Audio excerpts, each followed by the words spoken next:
Hello अस्सलाम वालेकुम dear students, my name is doctor Farhan from Chandka medical college Larkana. आज का जो हमारा टॉपिक है वो है carbohydrate. According to your text book, the word carbohydrate meaning hydrated carbon और वाटर कंटेनिंग कार्बन। इसका क्या मतलब है? इसका ये मतलब है, आपको पता है कि कार्बोहाइड्रेट में कार्बन, हाइड्रोजन और ऑक्सीजन एलिमेंट्स मौजूद होते हैं।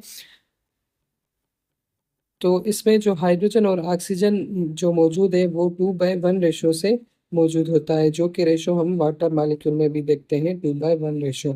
इसलिए इस कार्बन को हम कहते हैं हाइड्रेटेड कार्बन। उसके बाद है the general formula for carbohydrate molecule is CnH2nOn। इस लाइन को समझने के लिए मैं आपको एक सिनेरियो देता हूँ कि फॉर सपोज मैं कह रहा हूँ एक कार्बोहाइड्रेट शुगर मॉलिक्यूल है जिसमें कार्बन 3 है, तो बताएं उसमें हाइड्रोजन कितने होंगे। तो इस फार्मूले से आप बताएंगे कि अगर जितने भी कार्बन हो तो उसके 2 टाइम्स उसमें हाइड्रोजन होंगे और 1 टाइम जो है ऑक्सीजन होगा।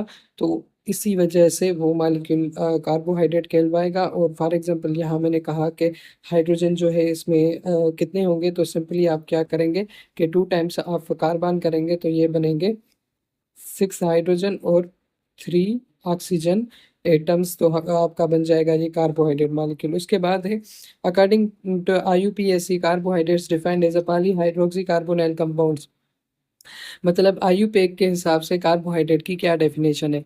वो कहते हैं कि पॉलीहाइड्रोक्सी कार्बोनाइल कंपाउंड मतलब कार्बोनाइल कंपाउंड्स जिसमें बहुत सारे हाइड्रोक्साइल मॉलिक्यूल मौजूद हों, उसको हम कहेंगे आपका कार्बोहाइड्रेट। फॉर एग्जांपल मैं एक एग्जांपल आपको देता हूँ।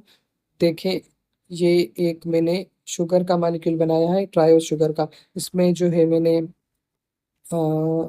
ये ऐड किया मॉलिक्यूल, ये हाइड्रोजन, ये hydrogen, hydroxide molecule, hydrogen, hydrogen और ये हाइड्रोक्साइड। तो इसमें आपने एक चीज नोट की, इसमें दो चीजें हैं। एक है कि इसमें आपका एक फंक्शनल ग्रुप है जो कि है CHO, और इस फंक्शनल ग्रुप को हम कहते हैं ये अल्डिहाइड ग्रुप है। ठीक है, अल्डिहाइड फंक्शनल ग्रुप है और इसमें आपने देखा बहुत सारे हाइड्रोक्साइल मॉलिक्यूल है। इसी वजह से हम इसको क्या कहेंगे, ये कार्बोहाइड्रेट शुगर है।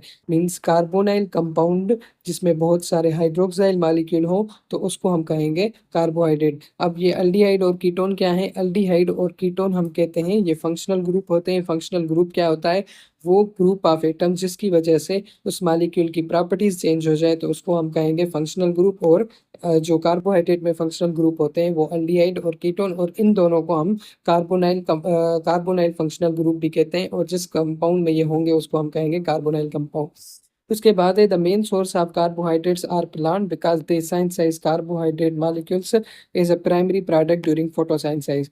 अब हमें कार्बोहाइड्रेट्स मिलते कहाँ से हैं? कार्बोहाइड्रेट्स इन नेचर हमें मिलते हैं प्लांट में से, क्योंकि प्लांट्स क्या करते हैं, फोटोसिंथेसिस प्रोसेस करते हैं जिसमें कार्बन डाइऑक्साइड पानी मिलके ग्लूकोज बनाते हैं। ठीक है, ग्लूकोज क्या है? ये कार्बोहाइड्रेट मॉलिक्यूल है। और इसी कार्बोहाइड्रेट ग्लूकोज से बहुत और सारे बायो मॉलिक्यूल्स बनते हैं, लाइक प्रोटीन, न्यूक्लिक एसिड वगैरह, बाय डिफरेंट मेटाबॉलिक पेथवेज, मतलब बहुत सारे केमिकल रिएक्शन से। Okay, they are sweet in taste if feels therefore called saccharum और saccharide, they are also called as a sugars. जो carbohydrates हैं इनको हम शुगर्स भी कहते हैं या सेक्राइड्स कहते हैं। वो क्यों कहते हैं? क्योंकि वो स्वीट इन टेस्ट होते हैं, with the one exception, that is polysaccharide. Polysaccharide ये लार्ज मॉलिक्यूल जो है आपका क्या है, कार्बोहाइड्रेट है, और ये स्वीट एंड टेस्ट नहीं होता। और उसके बाद है कि carbohydrates found abundantly in all organism.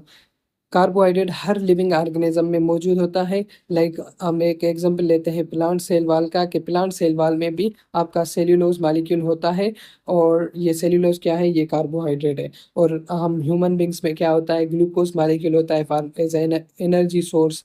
हमारे जो सेल मेम्ब्रेन होती है सेल की, उसमें भी कार्बोहाइड्रेट होता है। इसलिए हम कहते हैं कि कार्बोहाइड्रेट स्ट्रक्चरल और फंक्शनल रोल प्ले करता है हमारी बॉडी में। उसके बाद है classification of carbohydrate. Carbohydrate actually classified into the monosaccharide, oligosaccharide and polysaccharide. ये 3 कैटेगरीज में कार्बोहाइड्रेट्स आते हैं।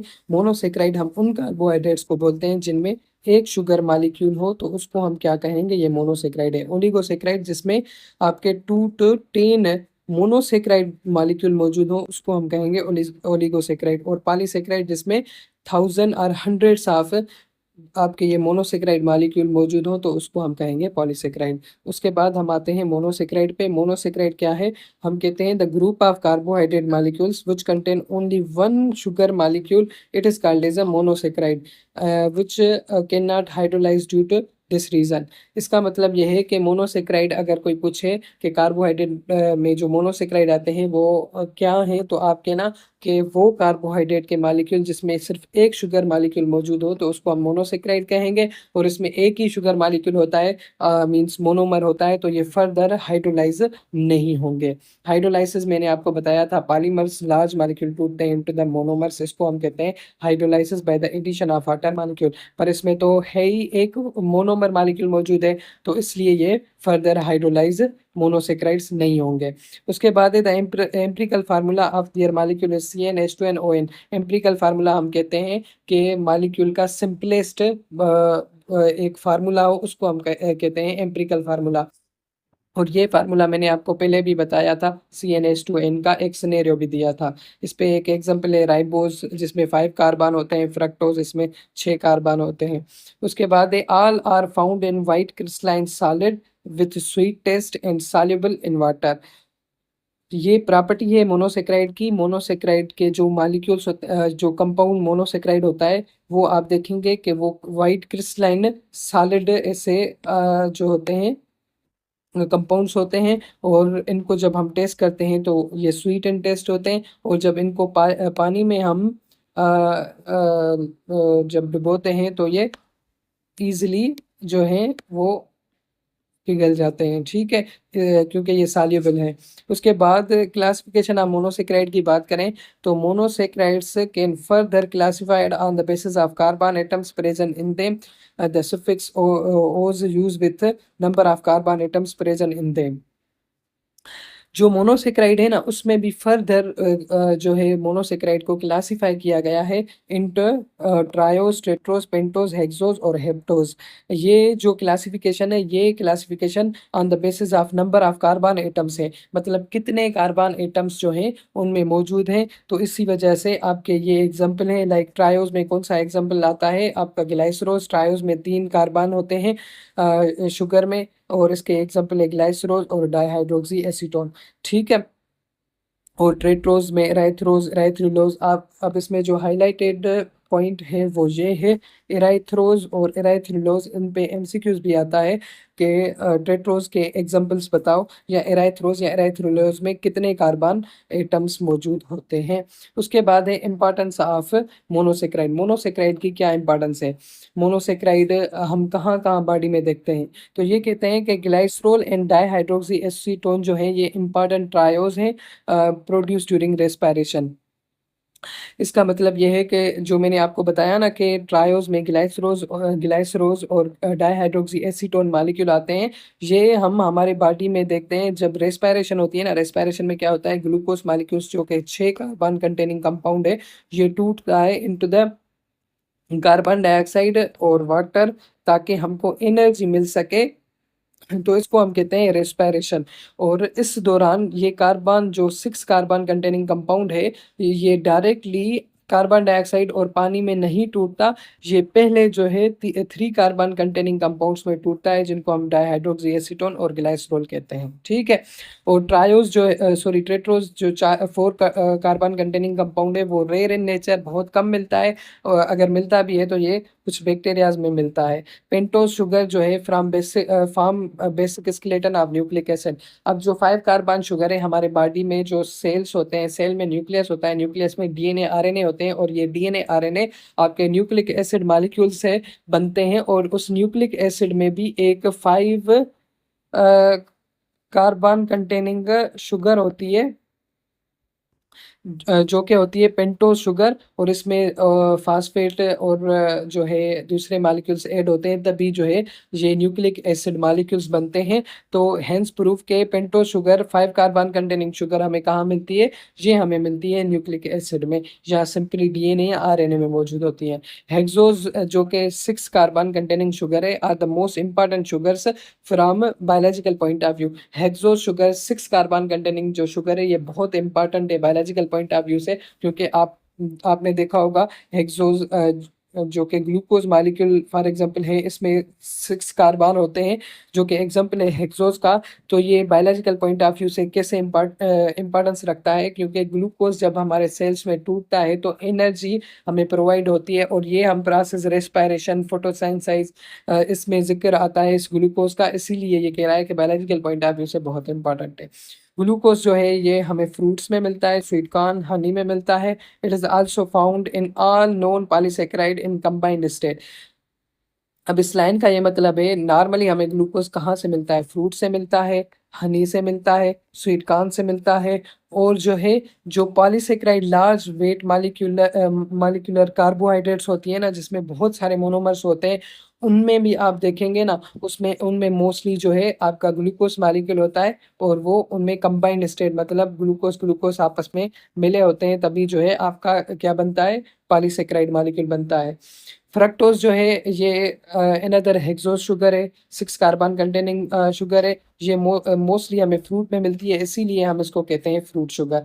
ये एमसीक्यूज आता है कि कौन सी शुगर को हम फ्रूट शुगर कहते हैं, तो सिंपली इसका आंसर है hexose sugar. Usually they are found in ring structure, but we can also draw their structure in open chain form. अब ये जो ग्लूकोज मालिक्यूल है या hexose 6 carbon containing molecules carbohydrates होते हैं, ये नॉर्मली रिंग फॉर्म में होते हैं, पर हमारी ईज के लिए उसको समझने के लिए हम उसको ओपन चेन में लिखते हैं। लाइक ये ग्लूकोज का स्ट्रक्चरल फार्मूला है, जिसमें ये 6 कार्बन है आपके, और ये आपके हाइड्रोक्साइल ग्रुप है, और एक फंक्शनल अल्डिहाइड का फंक्शनल ग्रुप इसमें मौजूद है, और इसी को इन्होंने कन्वर्ट किया है ऐसे रिंग फॉर्म में। ठीक है, आप ये स्ट्रक्चर याद कर लेना, क्योंकि फिगर पे अगर एमसीक्यूज आएगा तो आप सिंपली उसको मतलब डिफरेंशिएट कर सकेंगे कि ये ग्लूकोज का स्ट्रक्चरल फार्मूला है या किसी और शुगर का। ठीक है, उसके बाद एक की पॉइंट है regarding the hexose sugar. Hexose जो है 6 कार्बन कंटेनिंग शुगर्स, ये फर्दर क्लासिफाइड या डिवाइडेड, हम इनको क्लासिफाई करते हैं on the basis of isomerism. Isomerism क्या होती है? कि वो मॉलिक्यूल्स जिनमें सेम मॉलिक्यूलर फार्मूला हो बट डिफरेंट स्ट्रक्चरल फार्मूला हो, तो उसको हम कहते हैं ये दो मॉलिक्यूल्स आपस में आइसोमर्स हैं। सेम मॉलिक्यूलर फार्मूला का क्या मतलब? मतलब कि फॉर एग्जांपल ये ग्लूकोज मॉलिक्यूल है, तो इसमें 6 कार्बन होते हैं, 12 हाइड्रोजन होते हैं, और 6 ऑक्सीजन एटम्स, ये मिलके ग्लूकोज मॉलिक्यूल बनाते हैं।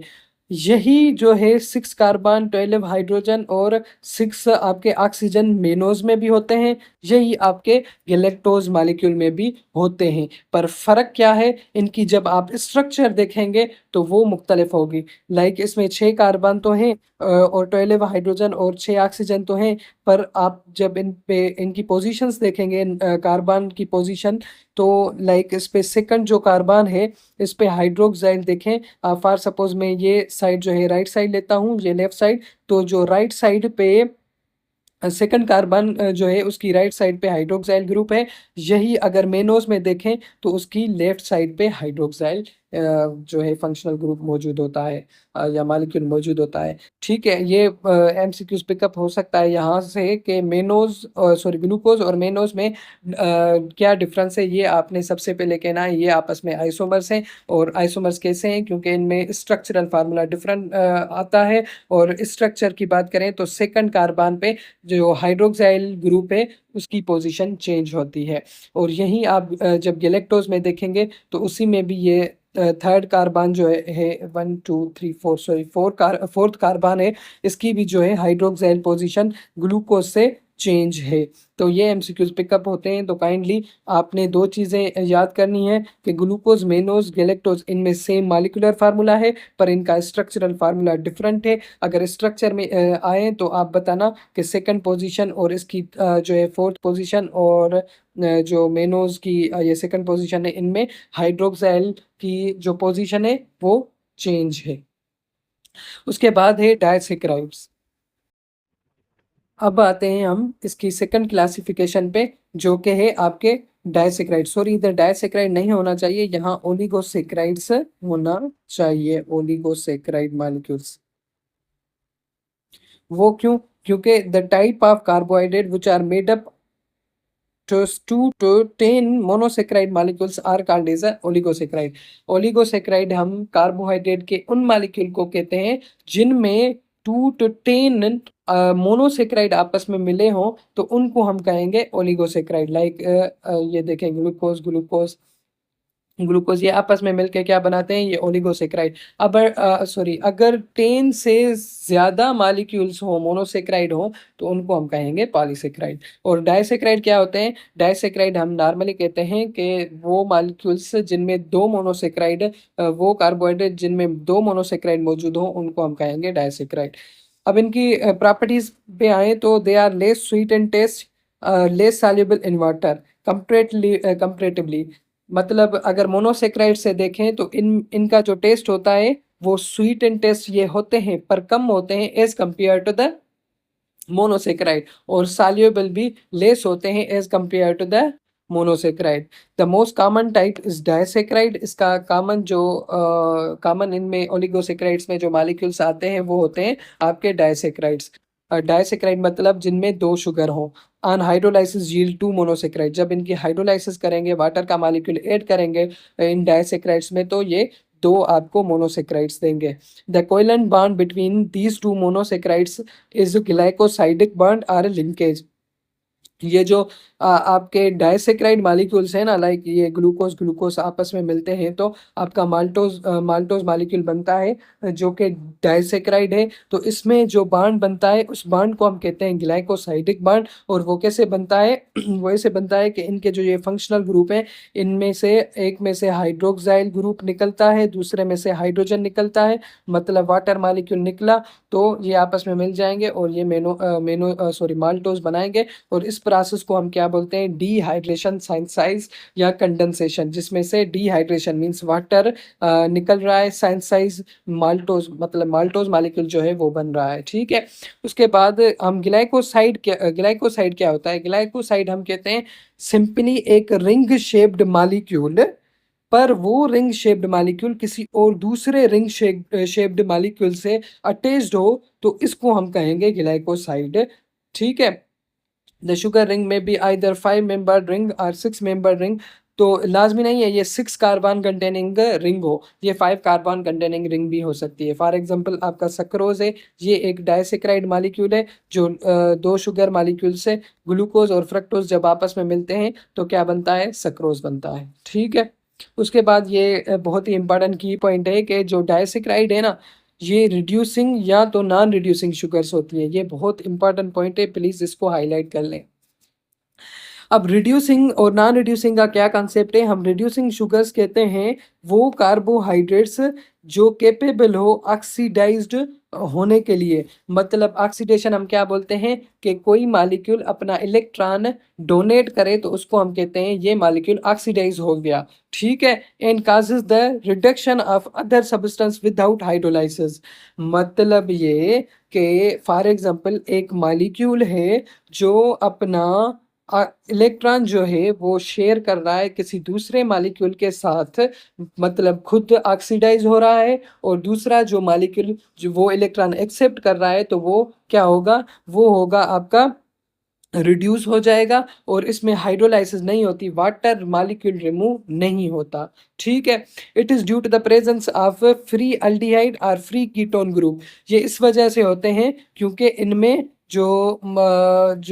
ये फ्री अल्डिहाइड और फ्री कीटोन जो ग्रुप्स होते हैं ना, ये मौजूद होते हैं। इनमें ऑक्सीजन ओपन होती है तो नॉर्मली क्या करती है? ये इलेक्ट्रॉन अपना शेयर करती है, मतलब ये ऑक्सीडाइज हो जाते हैं। सही है।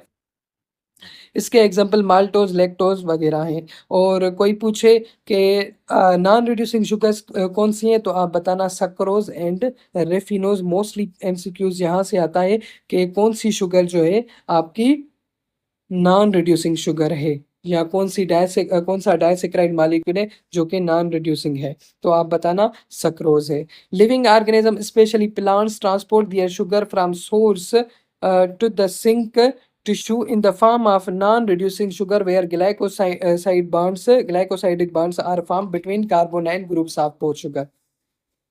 अब इसका क्या मतलब है?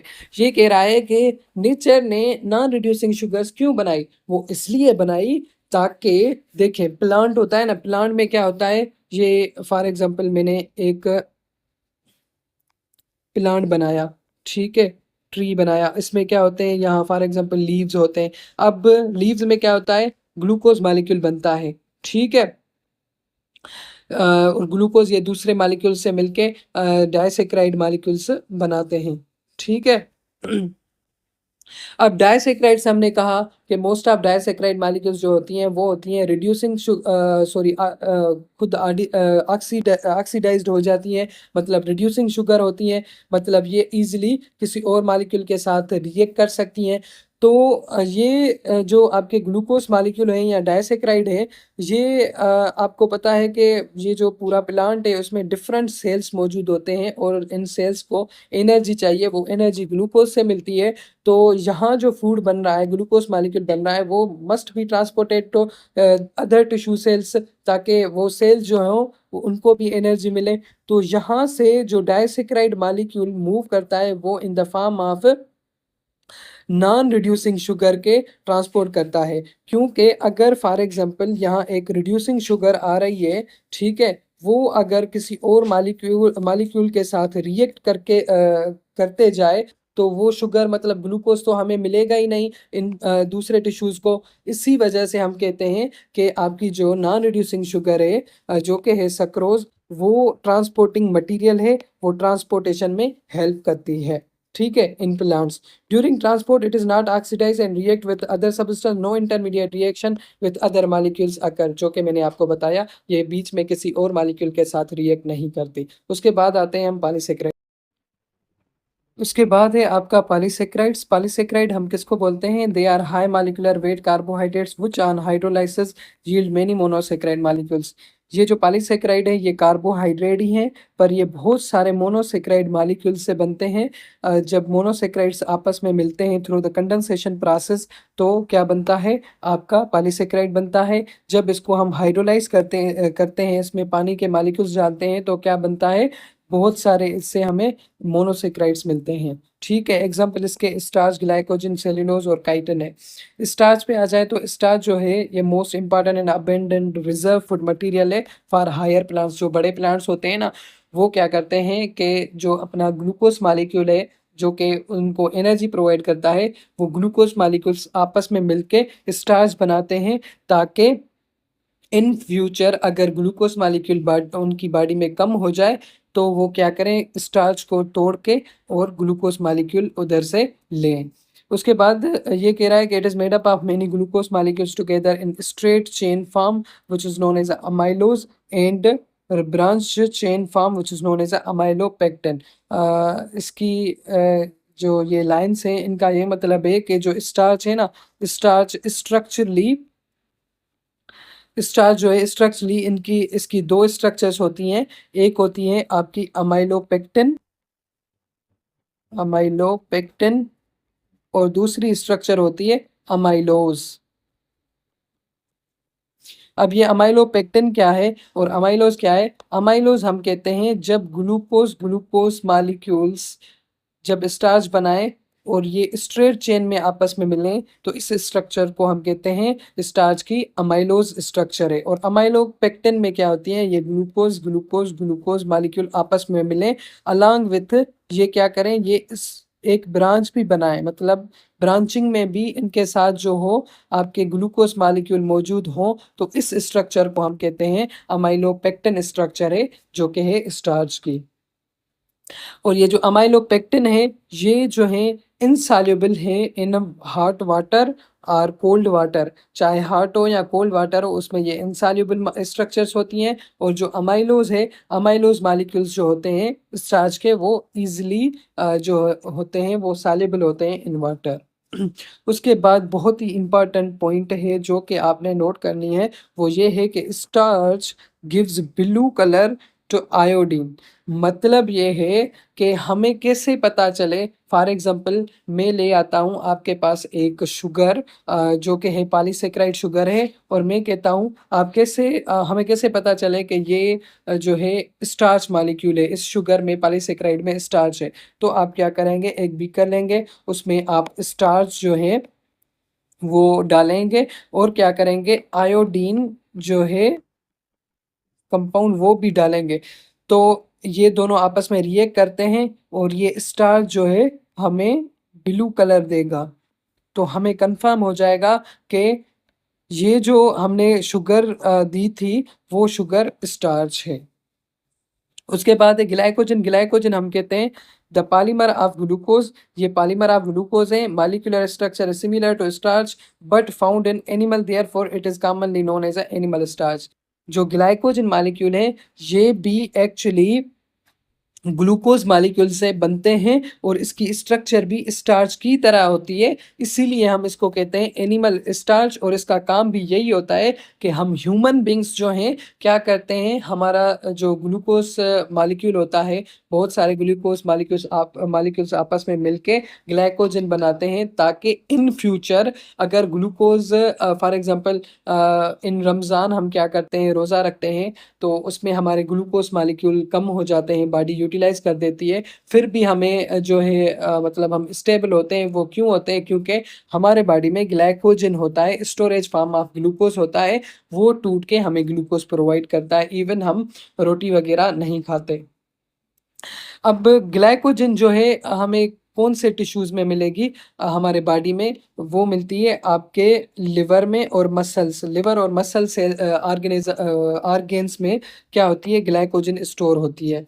It gives red colour with iodine. जब हम एक फॉर एग्जांपल पॉलीसेकेराइड है, उसको बीकर में डालेंगे और उसके साथ हम आयोडीन भी उस सेम बीकर में डालेंगे, तो अगर ये पॉलीसेकेराइड या ये जो इधर स्ट्रक्चर है, कंपाउंड है, अगर ये रेड कलर दे तो समझ लेना कि ये जो पॉलीसेकेराइड है ये ग्लाइकोजन है। अगर ब्लू कलर दे तो वो क्या होगी, स्टार्च होगी। उसके बाद है सेल्यूलोज। सेल्यूलोज क्या है? ये भी पॉलीमर ऑफ ग्लूकोज है, मतलब बहुत सारे ग्लूकोज मिलके इस पॉलीमर सेल्यूलोज को बनाते हैं। Most abundant carbohydrate in nature. हमें नेचर में, इस वर्ल्ड में सबसे ज़्यादा जो कार्बोहाइड्रेट मिलती है वो होती है आपकी cellulose. It is highly insoluble in water. ये वाटर में इजीली जो है नहीं पिघलती, मीन सॉल्युबल नहीं है पानी में। It is not digested in human body. Human body इसको डाइजेस्ट नहीं करती। क्यों नहीं करती? क्योंकि in cellulose glucose units are joint in straight chain and no branch chain is present in it. मतलब यह है कि ये जो सेल्यूलोज मॉलिक्यूल है इसमें ग्लूकोज ग्लूकोज ग्लूकोज आपस में स्ट्रेट चेन फॉर्म में मौजूद हैं, और ये स्ट्रेट चेन जो है हमारे बॉडी के जो एंजाइम्स हैं वो इनको डाइजेस्ट नहीं कर पाते। क्योंकि आपको पता है जो एंजाइम होते हैं ना, उन उसमें एक एक्टिव साइट होती है, ठीक है? एंजाइम में एक एक्टिव साइट होती है, वो इतनी मतलब सेंसिटिव होती है कि पर्टिकुलर स्ट्रक्चर्स या मॉलिक्यूल्स उसमें फिट होते हैं और उसको डाइजेस्ट करते हैं, ठीक है? तो हमारे सेल्स में जो बॉडी में जो एंजाइम्स हैं वो स्ट्रेट चेन ऑफ ग्लूकोज या सेल्यूलोज को डाइजेस्ट नहीं करते, ठीक है? इसीलिए सेल्यूलोज जो है हमारे बॉडी में डाइजेस्ट नहीं होती।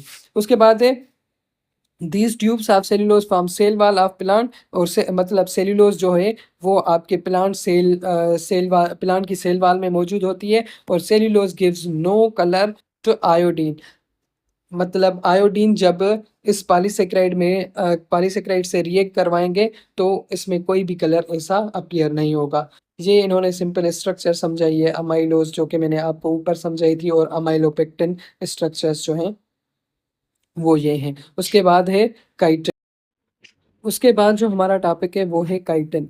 अच्छा, एक पॉइंट रह गई ऊपर कि ये जो अमाइलोज था, मैंने बताया कि अमाइलोज मॉलिक्यूल जो होता है या कार्बोहाइड्रेट जो होती है उसमें स्ट्रेट चेन होती है, ठीक है? स्ट्रेट चेन मॉलिक्यूल होता है, मतलब ग्लूकोज ग्लूकोज आपस में स्ट्रेट चेन में मिलते हैं। स्ट्रेट चेन में जो बॉन्ड बनती है, जो ग्लाइकोसाइडिक लिंकेज बनती है ना, वो 1,4 ग्लाइकोसाइडिक लिंकेज होती है।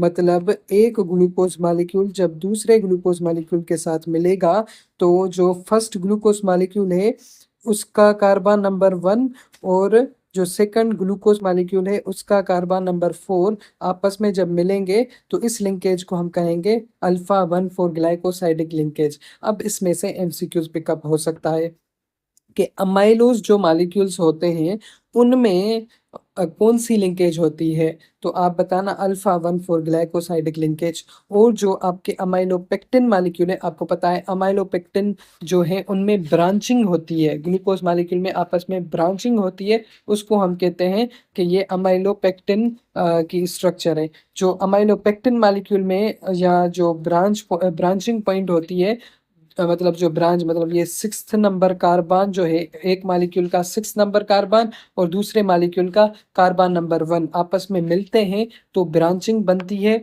तो अगर कोई आपसे पूछे कि अमाइलोपेक्टिन में कौन कौन सी मतलब लिंकेजेस होती हैं, तो आप बताना अमाइलोपेक्टिन में 1,4 ग्लाइकोसाइडिक लिंकेज भी होती है और 1,6 ग्लाइकोसाइडिक लिंकेज भी होती है, और अमाइलोज में सिर्फ अल्फा 1,4 ग्लाइकोसाइडिक लिंकेज मौजूद होती है।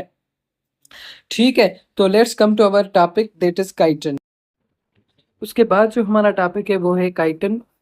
Chitin is a long chain polymer of N acetyl glucosamine. मैंने बताया कि जो काइटिन है ये भी एक पॉलीसेकेराइड मॉलिक्यूल है और ये तभी बनता है जब एन एसिटाइल ग्लूकोज अमाइन के मोनोमर्स मॉलिक्यूल आपस में मिलके पॉलीमर बनाएंगे, उस पॉलीमर को हम कहते हैं काइटिन। और ये एन एसिटाइल ग्लूकोज अमाइन क्या है, ये एक अमाइड डेरिवेटिव ऑफ ग्लूकोज है, मतलब इसमें आपका अमाइड ग्रुप होता है। ठीक है, किसमें, ग्लूकोज मॉलिक्यूल में। तो ये बन जाता है डेरिवेटिव ऑफ ग्लूकोज, और वो होता है एन एसिटाइल ग्लूकोज अमाइन। और ये different N acetyl glucose amine molecules आपस में मिलके क्या बनाएंगे, आपका काइटिन बनाएंगे। The structure of chitin is similar to the cellulose forming crystalline nanofibrils. जो काइटिन की स्ट्रक्चर है ना वो सेम ही है जैसे सेल्यूलोज की स्ट्रक्चर है। सेल्यूलोज भी मैंने लास्ट टाइम पढ़ाया, पिछले टॉपिक में पढ़ाया कि सेल्यूलोज जो है वो भी एक पॉलीसेकेराइड है। फंक्शनली बात करें तो it is comparable to the keratin protein. जो इसका फंक्शन है, काम होता है काइटिन का, वो भी सेम होता है जैसे कि केराटिन प्रोटीन का होता है। केराटिन प्रोटीन जो है हमारे बॉडी में जो स्किन है उसको कौन बनाता है, केराटिन बनाती है प्रोटीन्स। और मतलब ये कवरिंग्स बना रही हैं हमारी बॉडी के। तो ये जो आपका काइटिन है ना, ये भी कवरिंग्स बनाते हैं, पर ये कवरिंग ह्यूमन बींग्स में नहीं, ये कवरिंग्स आपकी बनती हैं आर्थ्रोपोड्स में। आर्थ्रोपोड्स आपने पढ़े होंगे, इसमें जब हम 10th चैप्टर में आएंगे, चैप्टर का नाम है आई थिंक किंगडम एनिमिलिया। उसमें आप पढ़ेंगे कि किंगडम एनिमिलिया की डिफरेंट क्लासेस होती है, उसमें आर्थ्रोपोड्स भी आ जाते हैं। सही है।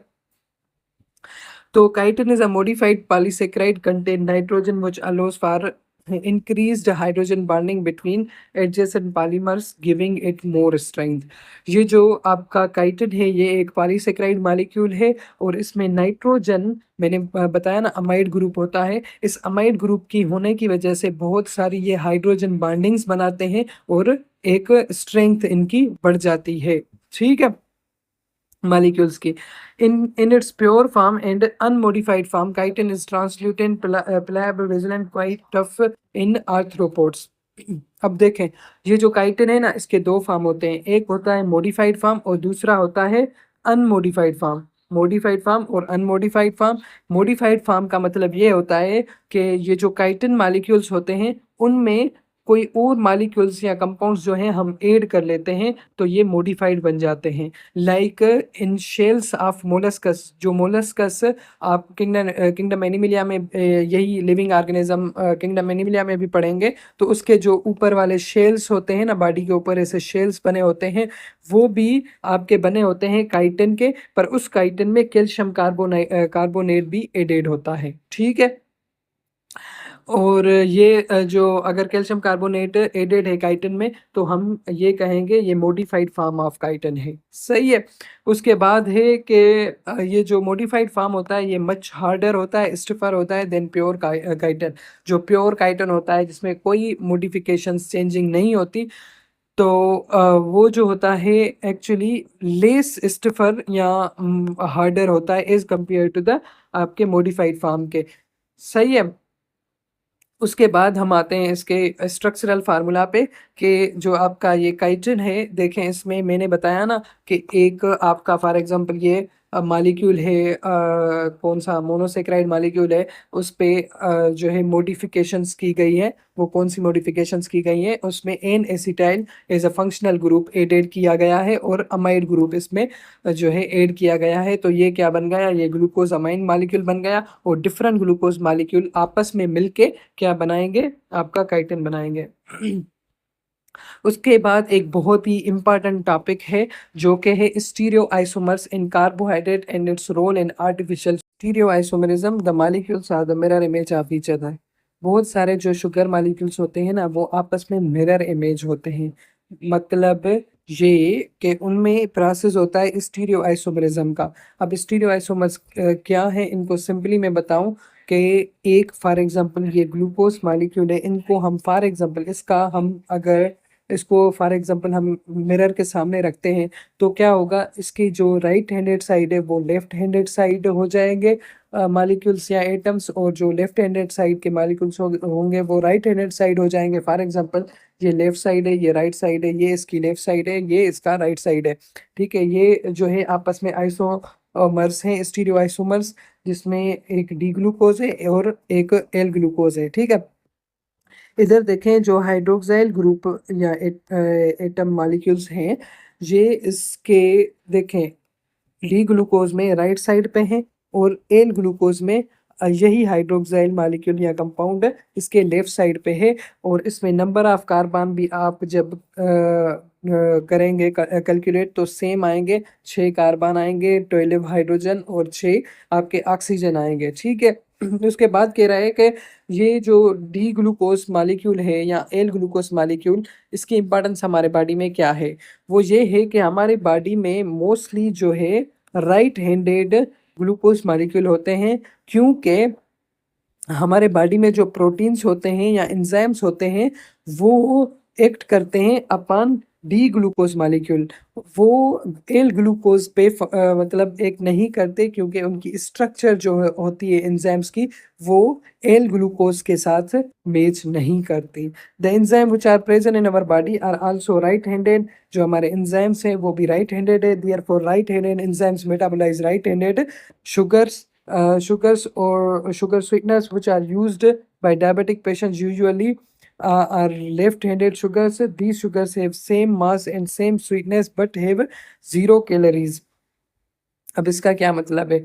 हम क्या करते हैं, जो हमारे पेशेंट होते हैं शुगर के, वो क्या करते हैं, बहुत सारी ग्लूकोज लेते हैं तो उनकी शुगर बढ़ जाती है, शुगर लेवल बढ़ जाती है, तो they are at the high risk of diabetes.